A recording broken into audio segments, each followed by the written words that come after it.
하나님의 말씀은 전도서 7장 5절에서 7절의 말씀입니다. 사람이 제자의 책망을 듣는 것이 우매자의 노래를 듣는 것보다 나으니라. 우매자의 웃음소리는 솔 밑에서 가시나무에 타는 소리 같으니 이것도 헛되니라. 다 같이 읽으시겠습니다. 탐악이 지혜자를 우매하게 하고 뇌물이 사람의 명철을 많게 하느니라. 아멘. 우리 하나님 말씀 묵상하기 전에 다시 한번 기도하시겠습니다. 하나님 아버지, 이 3일 저녁 수예배에 나올 수 있도록 저희들 인도하여 주신 것을 감사드립니다.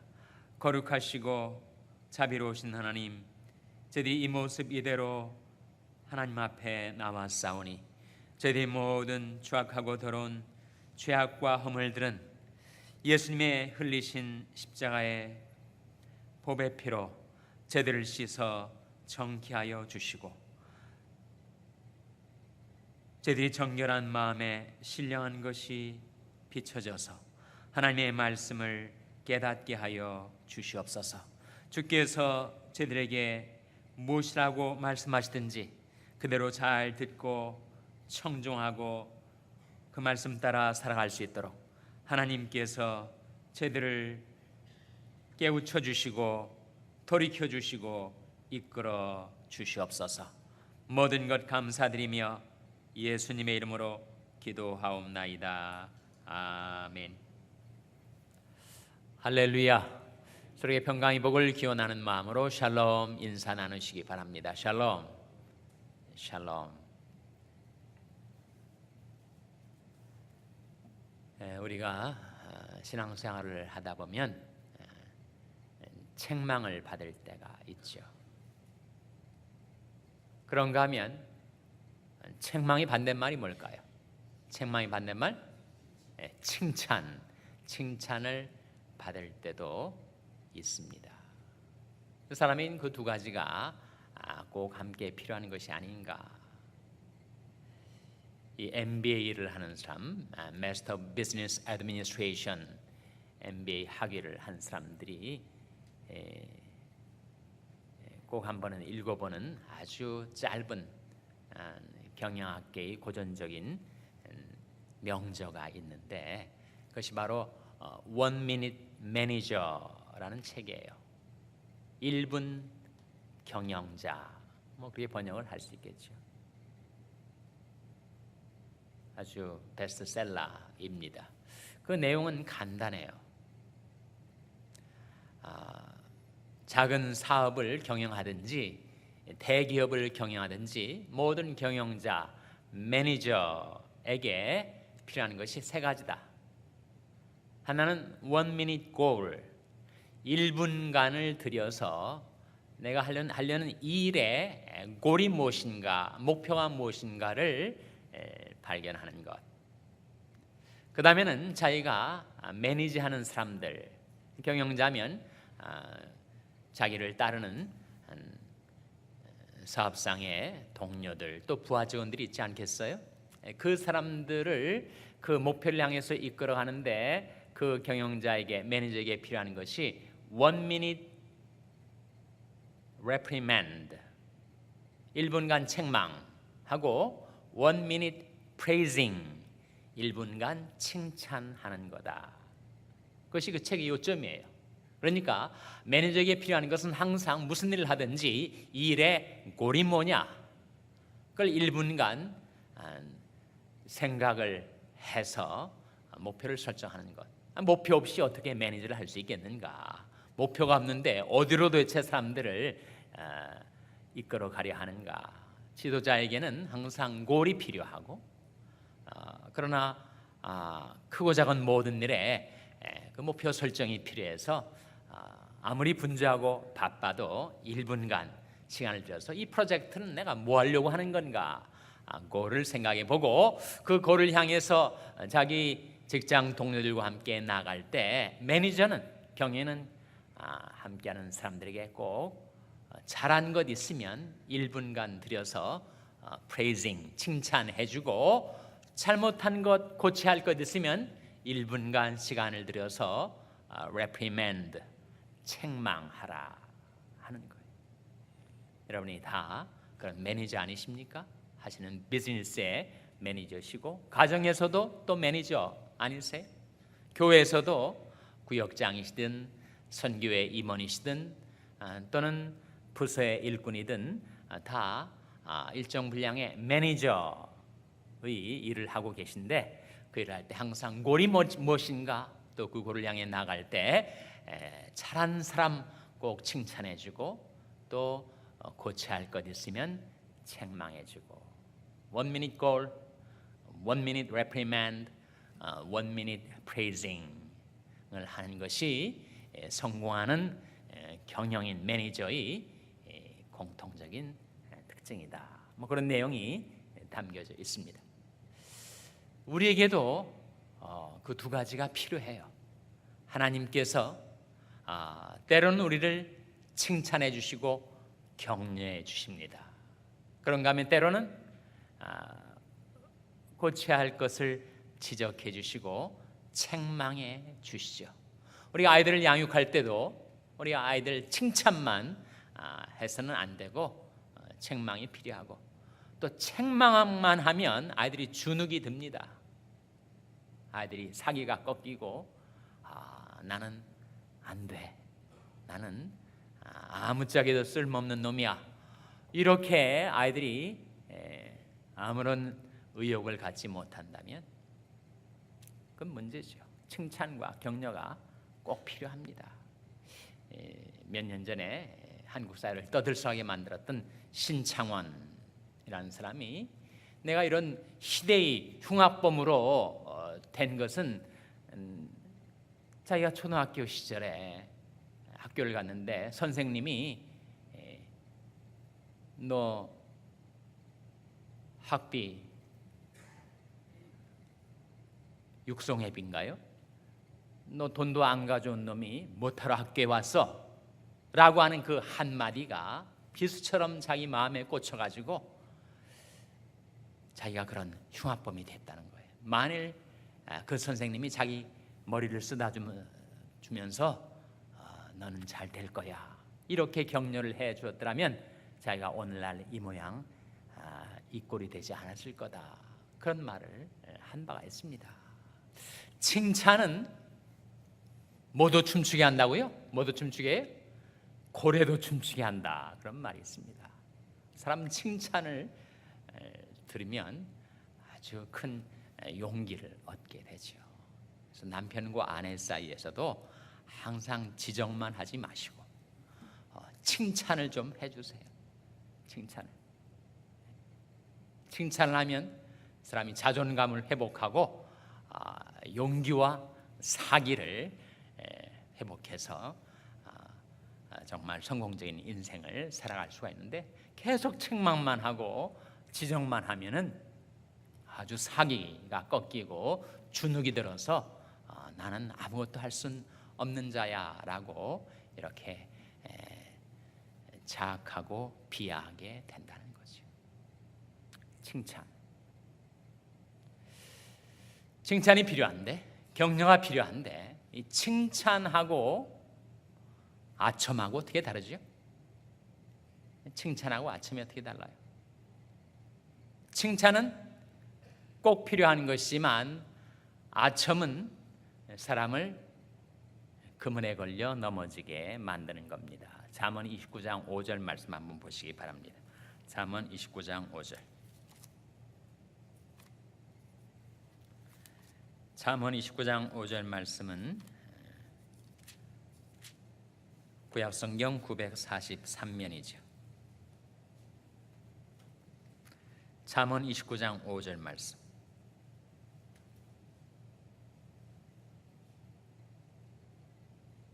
다 찾으셨습니까? 자, 한번 같이 읽겠습니다. 잠언 29장 5절 말씀 같이 읽겠습니다. 시작. 이웃에게 아첨하는 것은 그의 발 앞에 그물을 치는 것이니라. 이웃에게 아첨하는 것은 그의 발 앞에 뭘 치는 거라고요? 그물을 친단 말이에요. 그물을 치니까 거기에 걸려 넘어지고 실족하고 쓰러지게 된다는 거죠. 칭찬은 좋은 것이나 아첨은 해로운 것이다. 칭찬과 아첨의 경계가 아주 애매하지 않습니까? 칭찬은 그 사람의 장점, 잘한 것을 있는 그대로 인정해 주고 공개적으로 사람들 앞에서 그것을 시인하는 것, 이 칭찬이죠. 근데 아첨은 그 사람에게 없는 것인데 그것을 주어주고 그리고 높여주면 자기도 모르게 그의 마음이 자고해져 가지고 교만은 패망의 선봉이요 꼭 걸려 넘어지게 된다는 거예요. 그래서 여러분이 골프를 치다가 저 인간은 내가 도저히 이길 수가 없다, 그런 생각이 드는 맞수를 만나게 되면 이렇게 지나치면서 한번 추어주는 거예요. 당신 오늘 치는 것이 꼭 타이거 우즈같이 친다. 그러면 그때부터 이 사람이 이성을 잃고 흥분해가지고 막 해치기 시작한다는 거예요. 칭찬은 꼭 필요합니다. 칭찬과 격려, 어른이나 아이나 남편이나 아내나 장로나 집사나 목사나 전도사나 사람은 누구나 칭찬과 격려가 필요합니다. 근데 칭찬을 할 때 자기 자신을 칭찬하는 경우가 있단 말이죠. 그걸 뭐라고 하죠? 자화자찬이라고 한다는 거예요. 요즘 엄마들은 옛날 엄마들하고 달라가지고 아들하고 저녁 식사를 먹으면서 이렇게 얘기한다는 거예요. 아들한테, 야, 엄마는 이렇게 얼굴도 예쁜데 요리도 잘하지? 이런 걸 뭐라고 하지? 엄마는 이제 금상첨화를 생각한 거예요. 근데 아들이 그것을 듣고 나서 자화자찬 그렇게 얘기를 했다는 거예요. 아니 그 금자로 시작한 거 있잖아, 금자로. 그랬더니 금시초문 그렇게 대답을 해요. 칭찬은 남이 하는 거지 자기가 자기를 칭찬하는 것은 정말 자화자찬 아니겠습니까? 제가 운동을 탁구를 치는데 다른 교회, 어느 교회인지 모르겠어요. 다른 교회 교인인데 이분은 탁구를 치면서 꼭 같이 복식을 치는 사람들 잘못하는 것을 그렇게 지적질을 해대요. 같이 치는 사람이 누가 치든지 간에 그냥 사기가 꺾이는 거죠. 잘 쳤다 못 쳤다 항상 지적을 합니다. 근데 자기가 쳐놓고 정말 내가 생각해도 내가 너무 잘 쳤다, 또 자기 자랑은 또 자기 칭찬은 또 그렇게 해대더라고요. 꼴불견 아닙니까? 남은 또 이렇게 칭찬을 안 하고 칭찬에 인색하면서 자기 자신은 또 과도하게 칭찬을 하는 경우가 있단 말이에요. 그래서 칭찬은 자기가 하지 말고 남이 하도록 하라. 잠언 27장에 나온 말씀이죠. 잠언 27장 2절을 한번 보시기 바랍니다. 잠언 27장 2절 말씀. 구약성경 941면 잠언 27장 2절 말씀 같이 읽겠습니다. 시작. 타인으로 너를 칭찬하게 하고 내 입으로는 말며 외인으로 너를 칭찬하게 하고 내 입술로는 말지니라. 정말 맞는 말씀 아닙니까? 칭찬은 다른 사람이 해주는 것이지 자기 입으로 자기를 칭찬하고 높이는 것이 이게 뭐예요? 칭찬은 또한 외인으로 너를 칭찬하게 하고 내 입술로는 말지니라. 칭찬과 아첨의 차이, 그 경계가 애매하지만 칭찬은 진정 그 사람을 존중해주고 격려해 주는 것이라면 아첨은 다른 저희가 있는 거죠. 그래서 그 아첨은 사람 앞에 그물을 놓아서 걸어 넘어지게 하는 것이니 아첨은 그 동기가 불순한 것입니다. 칭찬은 정말 그 사람을 사랑하는 까닭에 그 사람을 격려해 주기 위해서 하는 그 칭찬은 정말 필요하다. 또 공개적으로 사람의 잘한 점을 칭찬해 주는 것은 아름다운 일입니다. 사람은 공개석상에서 자기가 한 말과 행위에 대해서는 굉장히 그 마음이 아주 예민하고 민감하게 반응을 해서 자기가 사람들 앞에서 뭔가를 했는데 사람이 그것을 잘하라고 더 잘하라고 한다는 의도였겠지만 지적을 하고 책망을 하면 그 사람은 상처를 입기가 쉬워요. 개인적으로 1:1 관계에서의 책망하고 공개적인 책망하고 그 사람에게 느껴지는 그 영향력은 엄청난 차이가 있습니다. 특별히 나와 그 사람 사이 말고 다른 사람들이 있을 때는 그때는 정말 칭찬을 해야지, 공개석상에서 책망을 하면 그 사람의 연약한 마음이 깨어질 수가 있다는 거예요. 칭찬이 필요하다고 그러나 책망이 필요하지 않은가? 책망은 또 반드시 필요합니다. 특히 나와 그 사람 1:1 관계에서의 책망은 그것은 충정에서 나온 거니까. 같은 잠언 27장 6절 한번 보세요. 27장 6절 말씀 한번 같이 읽겠습니다. 잠언 27장 6절 말씀입니다. 같이 읽겠습니다. 시작. 친구의 통책은 충성에서 말미암은 것이나 원수의 자주 입맞춤은 거짓에서 난 것이니라. 친구의 통책, 아주 아픈 책망이죠. 정신이 번쩍 들 정도로 내 마음에 상처가 생길 정도의 그 통책은 그것은 충성에서 나오는 것이다. 친구를 향한 그 충정에서 나오는 것이다. 그러나 원수의 자주 입맞춤, 이건 아첨이죠. 그것은 거짓에서 난 것이다.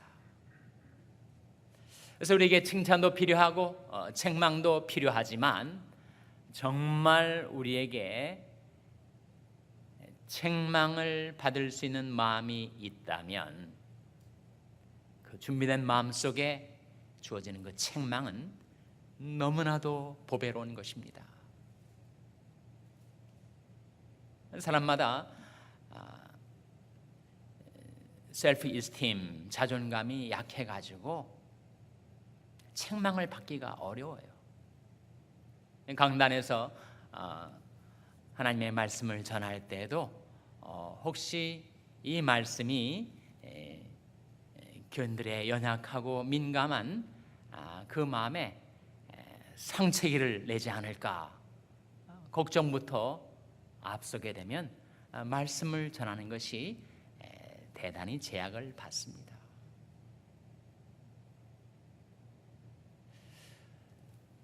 하나님의 말씀을 통해서 책망을 받을 수 있다는 것은 우리들의 축복입니다.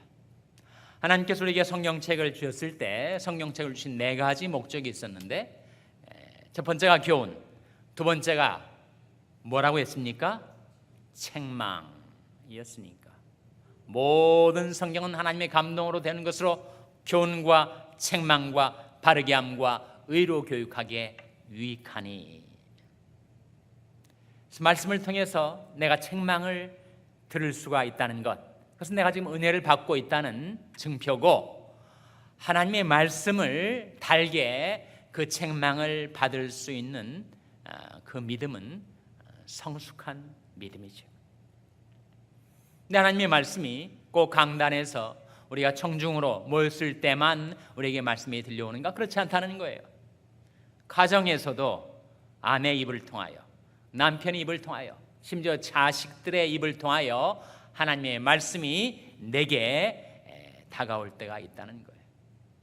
교회에서도 마찬가지, 직장 속에서도 같이 직장을 생활하는 동료에 의해서 내 정신이 번쩍 들게 하고 내가 지금 뭐하고 있는 것이지? 자신을 돌이켜보고 회개하게 할 수 있는 하나님의 말씀이 내게 책망의 형태로, 책망의 성격으로 다가올 때가 있는데 사람들은 책망을 너무너무 싫어합니다. 자존심 상해하고 아주 전심으로 책망을 배척하려는 성향이 있어요. 책망을 받아들일 수 있는 마음, 책망을 달게 들을 수 있는 믿음, 그래서 얼마나 귀중한 것인지 모릅니다. 시편 141편 5절 말씀에 이런 말씀이 나와요. 한번 찾아보시기 바랍니다. 시편 141편 5절 말씀.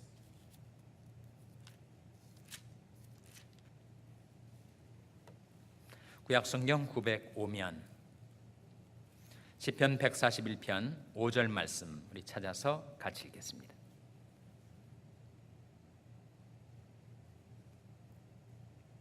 시편 141편 5절 말씀입니다. 찾으셨습니까?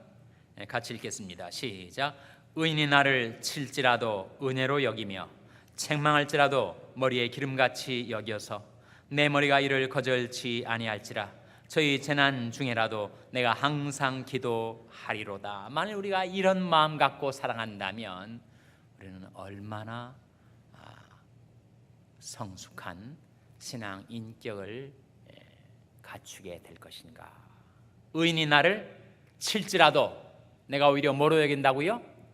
은혜로 여긴다.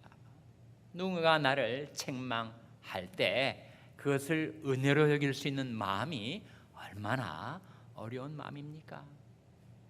사람이 나를 치면 이게 나를 공격해, 나를 어택해 하고 반발하고 거부하고 그리고 fight or flight, 맞싸우든지 아니면 도망치든지,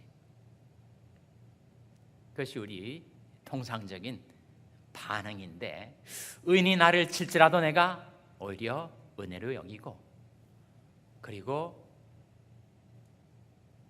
지혜로운 자가 나를 책망할 때 그것을 내 머리 기름처럼 값진 것으로 여길 수 있는 마음. 다시 한번 보시기 바랍니다. 5절 말씀에 의인이 나를 칠지라도 은혜로 여기며 책망할지라도 머리 기름같이 여겨서 내 머리가 이를 거절치 아니할지라. 하나님께 책망을 들을 수 있는 마음, 그것은 정말 은혜 받을 마음입니다. 하나님은 우리의 일거수일투족을 다 지켜보고 계세요. 그런데 드러나는 우리 행동, 우리 행위만이 아니고 하나님은 내 마음과 생각 그리고 그 안에 있는 깊은 동기의 향배까지 다 꿰뚫어 보고 계십니다. 그러시면서 혹여라도 내 마음이 자고해져서 내가 패망하지 않도록, 내가 실족하지 않도록 하나님께서는 내 마음을 다스리시기 위하여 하나님의 말씀으로 책망하실 때가 있다는 거예요. 그 책망을 기쁘고 달게 여겨서 그 책망을 따라 돌이키며 살 수가 있다면, 하나님께로 돌이키게 된다면 그럼 어떤 일이 벌어지는가? 하나님께서 우리에게 하나님의 신을 부어주시고, 즉 성령으로 충만케 한다는 말이죠. 그리고 하나님의 말씀을 보여주십니다. 하나님의 말씀을 깨닫게 해주신다는 말이죠. 그 약속이 잠언 1장 23절에 나옵니다. 중요한 말씀이니까 다시 한번 찾아서 다 같이 읽으시겠습니다. 잠언 1장 23절 말씀 우리 찾아서 같이 읽겠습니다. 잠언 1장 23절 말씀. 구약성경 911면 잠언 1장 23절 말씀 같이 읽겠습니다. 시작. 나의 책망을 듣고 돌이키라. 보라, 내가 나의 신을 너에게 부어주며 나의 말을 너에게 보이리라. 나의 책망을 듣고 뭐라고요? 돌이키라. 그리하면 내가 나의 신을 너에게 부어주며, 즉 성령으로 우리를 충만케 해주시고 나의 말을 너에게 보이리라. 하나님의 말씀을 우리에게 깨닫게 해 주시겠다 약속하셨습니다. 개인적으로 성경을 읽을 때든지, 강단에서 선포되는 하나님의 말씀을 들을 때든지, 나와 가장 가까운 나의 가족, 교우, 친지, 동료, 이웃들과의 관계에서 무언가 나를 향하여 책망이 들려올 때, 저 사람이 나를 치고 있구나, 공격하고 있구나, 나를 못 살게 하고 있구나가 아니라, 은이 나를 칠지라도 내가 은혜로 여기며 책망할지라도 머리 기름처럼 여겨서 그 책망을 달게 듣고 돌이켜 하나님 앞에 나올 때, 하나님께서 하나님의 약속대로 저와 여러분에게 하나님의 신을 부어주시고 하나님의 말씀을 보여주시기를 주님의 이름으로 축원합니다. 기도하시겠습니다. 하나님 아버지, 이 밤에 하나님 앞에 나온 저들에게 하나님의 말씀을 들려주신 것을 감사드립니다. 하나님, 저희들에게 칭찬과 격려도 필요하고, 그리고 저희들에게 책망과 교훈도 필요한데, 하나님께서 저희들에게 들려주시는 주님의 목소리를 들을 수 있는 마음을 저희들에게 주시옵소서. 은이 나를 칠지라도 은혜로 여기고, 나를 책망할지라도 머리에 기름처럼 여길 수 있는 그런 마음을 저희들에게 주시옵소서.